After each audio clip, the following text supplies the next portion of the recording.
देऊळगावला त्या दर्शनासाठी. तर तुकाराम महाराज बीज आहे मित्रांनो आज.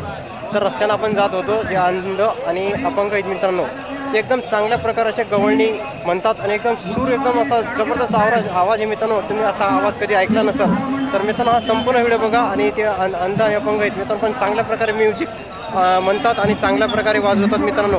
तर नक्की हा व्हिडिओ बघा. व्हिडिओ आवडल्यास नक्की शेअर करा, कमेंट करा मित्रांनो. नक्की हा व्हिडिओ बघा मित्रांनो.